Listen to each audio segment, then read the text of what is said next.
जब आप कहते हैं दिल्ली का घेराव, आप मुझे एक चीज बताइए, आपने मुझसे कुछ मांगा, मैंने कहा कि आइए बात करते हैं, आप क्या करेंगे? आप कहेंगे कि ठीक है चलिए बात करते हैं। वो आधा आपका माना जाएगा, आधा हम मनाने की कोशिश करेंगे, तमाम तरह से तमाम मान मनोबल के बाद कहीं ना कहीं हम एक अच्छी सिचुएशन में पहुंच जाएंगे। आप ये नहीं करेंगे कि मैंने आपसे कुछ मांगा, आपने कहा कि आ जाइए मैं देता हूं, और आप आएंगे और कहेंगे मैं तो आपके घर के सामने बैठ रही हूं साहब, आपने मुझे तो कुछ बात ही नहीं करनी, मुझे बात नहीं करनी, मुझे तो बस चाहिए, बात खत्म हो गई। ऐसे बात हो सकती है क्या? किसी भी डेमोक्रेटिक कंट्री में ऐसा हो सकता है क्या? नहीं हो सकता। लोकतंत्र का मतलब क्या होता है? डायलॉग। लोकतंत्र का मतलब क्या होता है? बात करना, संवाद। वो सब तो हो नहीं रहा है। आपने बोला, आपने कुछ मांगे रखी, आपने बोला हमें दिल्ली आना है, हमें दिल्ली आना है, हमें दिल्ली आना है, हमारे ऊपर वाटर कैनन चलाया, हमारे ऊपर जो है बैरिकेडिंग हमारे सामने लगा दी, हमें घुसने नहीं दिया जा रहा है, हम जाएंगे, हम चुपचाप जाकर शांति से दिल्ली में बैठेंगे, हम सिर्फ प्रदर्शन करेंगे। सरकार ने आखिरकार आपको कहा कि निरंकारी बैठ जाइए। हाँ। अब जैसे ही निरंकारी की बात आई, सब उखड़ गए, बोले नहीं हमें तो निरंकारी बैठना ही नहीं है, हम तो दिल्ली का दाना पानी बंद करेंगे। अरे अभी जब आप शुरू हुए, जब तो आप ये कह रहे थे कि हमें तो शांति से जाकर सिर्फ बैठना है। हाँ। आज परमिशन मिल गई तो आपने आज हंगामा कर दिया, आप सिंगू बॉर्डर को बैन करके बैठे हैं। आप कहते हैं कि हम दिल्ली का दाना पानी बंद करेंगे, दिल्ली को चोक कर देंगे, दिल्ली को चारों तरफ से घेराव कर देंगे। ये भाषा किसान की तो लगती नहीं। आप बताइए किसान की भाषा लगती है क्या? ये बिल्कुल नहीं। कहीं ना कहीं जिस तरह से एक प्रोपेगेंडा अब चल रहा है, देखिए मांगे जरूर बात हो सकती है, उस पर सरकार ने वो कहा है कि मांगे हैं, उन पर हम बात हो सकती है और बात होनी चाहिए, जो भी निकल कर आएगा वो सामने होगा। लेकिन जो एक तरह से चैलेंज किया जा रहा है, जो एक तरह से कहीं ना कहीं इस देश को डिस्टेबलाइज करने की कोशिश की जा रही है, अभी तक तो फिलहाल ऐसा ही नजर आ रहा है और इस देश की जनता भी इस बात को बहुत अच्छी तरह से समझ रही है। ठीक है सर, इस पे आप क्या कहेंगे? जिस तरीके से शाहीन बाग में हमने देखा कि 100 दिनों तक शाहीन बाग को पूरा बंधक बना के रखा गया, मतलब दिल्ली से जो लोग जाना चाहते थे वहाँ पे उनको नहीं जाने दिया जा रहा था, बॉर्डर्स को सील कर दिया गया उन लोगों के द्वारा कि मतलब बहुत सारे लोग तो अपने नौकरी पे नहीं जा सकते थे। अब यहाँ पे इन लोगों का कहना है कि हम दिल्ली का घेराव करेंगे। कुछ सिमिलैरिटी आपको लगती है इन दोनों आंदोलनों में, एक शाहीन बाग और एक किसान आंदोलन? सबसे पहले तो इंपॉर्टेंट चीज यह है कि हमें आंदोलन का कॉन्सेप्ट समझ लेना चाहिए। इस देश में जब हम आंदोलन की बात करते हैं तो हम बात करते हैं शांतिप्रिय आंदोलन की। कुछ लोग इस पर यह लॉजिक देते हैं कि साहब आप अभी क्यों बोल रहे हैं, अब से पहले इतनी जगहें टूटी, इतना ये टूटा, इतना वो टूटा, और आपने तब नहीं देखा। तो मैं उनके लिए सिर्फ इतना कहना चाहता हूं, भारतीय जनता पार्टी की जब से सरकार आई है तमाम तरह के बदलाव हुए। एंटी-सीएए प्रोटेस्ट हुआ था उत्तर प्रदेश में, किस तरह से चीजों को मेंटेन किया गया इस देश ने देखा है। तो पहली चीज, जब आप बात करते हैं प्रोटेस्ट की तो आपका मतलब होता है कि आप एक शांतिप्रिय प्रोटेस्ट दर्ज कराएं। आप बात करना चाहते हैं, आपसे बात होगी, बात का कोई प्रॉब्लम ही नहीं है। और दूसरी तरफ आप जब इस तरह की चीजें करते हैं, मेरा अधिकार वहां तक है जहां तक मैं आपके अधिकारों को परेशान ना करूं, खलल ना डालूं, आपको डिस्टर्ब ना करूं। मेरी आजादी जब तक है, जब तक मैं आपकी आजादी में कहीं ना कहीं इंट्रूड ना करूं। अगर मैं आपकी आजादी में आपको कहीं ना कहीं परेशान कर रहा हूं तो फिर वो मेरी आजादी नहीं रह जाती, वो एक ऑफेंस बन जाता है। आज जब आप कहते हो कि तमाम जो ये चीजें हैं और इनमें सिमिलैरिटीज क्या हैं, सिमिलैरिटीज हैं वो चेहरे। इस आंदोलन के वही चेहरे हैं जो शाहीन बाग के चेहरे थे, वही एकता दिखाने की कोशिश की जा रही है। कहीं पर घर बेचकर जो है बिरयानी खिलाई जा रही थी और अब मामला वैसे वर्सा हो रहा है, अब मस्जिदों से खाना निकल कर आ रहा है। दूसरा, सिमिलैरिटीज वही है कि जितने लोग वहां पर कम्युनिस्ट और लेफ्टिस्ट खड़े हुए थे कि चिकन नेक काट दो, असम को हिंदुस्तान से अलग कर दो, आज वही लोग यहां पर आकर खड़े होकर यह कह रहे हैं कि हम दिल्ली को जाम कर देंगे, दिल्ली को चोक कर देंगे। चेहरे वही हैं, कॉन्सेप्ट वही है, सड़क बंद करना वही है, पत्थरबाजी वही है, खालिस्तान जिंदाबाद के नारे वही हैं। वहां पर यह होता था कि तेरा मेरा रिश्ता क्या, ला इलाहा इल्लल्लाह, यहां पर खालिस्तान जिंदाबाद, पाकिस्तान जिंदाबाद, और इमरान हमारा भाई है, दिल्ली में जो बैठा है वो हमारा दुश्मन है। तो कमोबेश अगर आप देखेंगे तो पूरे के पूरे की जो पटकथा है वो बिल्कुल एक ही जैसी है। हाँ, लीडर भी वही हैं, तो अब बिल्कुल सिमिलैरिटीज तो हैं। अब एक चीज बताइए, जनता क्या देखकर तय करती है? मैं जब यहां से निकलूंगा तो सबसे पहले मेरे को क्या देखा जाएगा? मेरी वेशभूषा, मेरा चेहरा, लोग एकदम रिलेट करेंगे ये किसके साथ बैठता था, कहां रहता था। वही सिचुएशंस को रिलेट करने के बाद जनता कहेगी अच्छा ये ऐसा आदमी है। मतलब अगर मुझे किसी ने किसी चोर के साथ, डकैत के साथ, गुंडे बदमाश के साथ देखा होगा तो मुझे वही कहा जाएगा।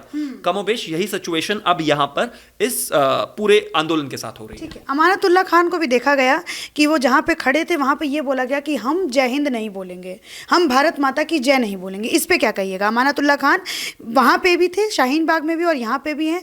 दिल्ली सरकार ने उनके ऊपर तब भी एक्शन नहीं लिया था, अब भी एक्शन नहीं लिया। दिल्ली सरकार कभी उनके ऊपर एक्शन लेगी नहीं। दिल्ली सरकार का एजेंडा है अरविंद केजरीवाल जी आकर बहुत ही मासूम सा चेहरा बनाकर इस देश की और प्रदेश की जनता को बेवकूफ बनाकर ठगने का काम करते हैं। अंडरकरंट की अगर हम बात करें तो माइनॉरिटी अपीजमेंट चरम पर चलता है। दिल्ली सरकार अरविंद केजरीवाल को आज तक उनके जो पार्षद हैं ताहिर हुसैन, उनके खिलाफ एक बार भी बोलते हुए देखा है आपने? नहीं देखा होगा। उन्हीं की पार्टी के सांसद पार्षद थे, कभी बोला? नहीं बोला। दिल्ली सरकार के जो मुखिया हैं, केजरीवाल ने उनका समर्थन भी कभी नहीं किया। लेकिन संजय सिंह, अमानतुल्ला खान, जो उनके टॉप फ्रंटलाइन लीडरशिप है, वो आज तक भी दिल्ली दंगे में जिस आदमी ने पेट्रोल भर भर कर लोगों को मारा, महिलाओं के कपड़े वहां पर मिले, लोगों को जिंदा जला दिया, उस आदमी के साथ, उस ताहिर खान के साथ, उस ताहिर हुसैन के साथ आज भी संजय सिंह खड़े हैं, आज भी ये अमानतुल्ला खान खड़ा है। तो ये बाहर से कितना भी ईमानदार दिखने की कोशिश कर लें, अंदर खाने और पूरे ओपनली इनके जितने भी नेता हैं वो माइनॉरिटी अपीजमेंट में इंक्लूडिंग केजरीवाल लगे रहते हैं। और जहां तक बात है अमानतुल्ला खान की और भारत माता की जय ना बोलने की, मैं कल ही एक डिबेट में था, मैंने कहा भारत माता की जय बोल दीजिए, नहीं बोलेंगे। मैंने कहा ठीक है वंदे मातरम बोल दीजिए, कहते नहीं बोलेंगे। मैंने कहा तो ठीक है चलो पाकिस्तान मुर्दाबाद बोल दीजिए, नहीं बोलेंगे। जैसे ही मैंने बोला पाकिस्तान मुर्दाबाद बोल दीजिए, वो उठ के भाग गए। आप हिंदुस्तान जिंदाबाद नहीं बोलेंगे, वंदे मातरम नहीं बोलेंगे, राष्ट्रगान नहीं गाएंगे, राष्ट्रगीत नहीं गाएंगे, राष्ट्रगान पर खड़े नहीं होंगे, पाकिस्तान मुर्दाबाद भी नहीं बोलेंगे, तो आप मुझे एक चीज बताइए, मैं आपको क्या कहूं? मैं क्यों ना कहूं कि आप राष्ट्रद्रोही हैं? और इस दुनिया की कौन सी ऐसी कंट्री है जो अपने ही संविधान, अपने ही देश, अपने ही राष्ट्रगीत, अपने ही राष्ट्रगान की बेइज्जती करने का अधिकार आपको देती है? अगर आपको राष्ट्रगीत से, राष्ट्रगान से, भारत माता की जय से प्रॉब्लम है तो पाकिस्तान की जय करना शुरू कर दीजिए और बॉर्डर के उस तरफ शिफ्ट हो जाइए, क्योंकि आपको कम से कम किसी भी देश में रहते हुए उसका इतना तो सम्मान करना पड़ेगा। अब शाहीन बाग से क्या मोदी गवर्नमेंट को या फिर जो भी हमारी सेंट्रल गवर्नमेंट है, इनको सीख नहीं लेनी चाहिए कि शाहीन बाग ने इतना किया कि दिल्ली में इतना जाफराबाद हो गया, पूरी अब दिल्ली कहिए आधी दिल्ली जो है वो उस समय जल रही थी फरवरी के महीने में। तो क्या अब नवंबर दिसंबर के महीने में भी, दिसंबर में भी क्या पूरी दिल्ली जलेगी? देखिए दिल्ली तो इस बार नहीं जलेगी, ये तो बात तय है। लेकिन हाँ, ये बात भी बहुत सच्चाई है किसी हद तक कि ये जो जितने भी ये कौरव, आपको 100 से ज़्यादा करीब इनके नेता हैं, जो कौरव जितने भी आपको दिखाई दे रहे हैं, इनकी तैयारी वैसी ही है। मैं देख रहा था कल परसों बड़े हंसते हुए योगेंद्र यादव जिस तरह से भाषण दे रहे थे कि इन्होंने तो कह दिया है कि हमारी मांगे नहीं। उनका वॉइस मॉड्यूलेशन बहुत अच्छा है, कभी आप उनको सुनेंगे योगेंद्र यादव को तो वॉइस मॉड्यूलेशन बहुत सॉफ्ट। एंड कल मैंने देखा कि सडनली बहुत ज्यादा रफ थे। किसानों के सामने शर्तें रख दी, शर्तों से बातें हो सकती है। अरे शर्तें ये नहीं रखी है आपको कि आपको बंद कर देंगे, शर्तों के नाम पर सिर्फ इतना कहा है कि भैया एक जगह इकट्ठे हो जाइए। अब मैं योगेंद्र यादव से सिर्फ ये पूछना चाहता हूं कि महाशय, आप में इतनी कैपेबिलिटी है कि आप 1 लाख अलग अलग बिखरे हुए लोगों से बात कर सको? अगर कर सकते हो तो मुझे भी बता देना किस तरह से कर सकते हो, हम भी जाने। लोग चाहते नहीं, अपनी राजनीतिक रोटियां सेक रहे हैं, राजनीतिक करियर चमका रहे हैं। वोटों के नाम पर लोगों ने इनको अपने कॉन्स्टिट्यूएंसी से पीट पीट कर भेजा है, 100 वोट इनको मिले नहीं है, तो आज हिंदुस्तान को तोड़ने की राजनीति कर रहे हैं।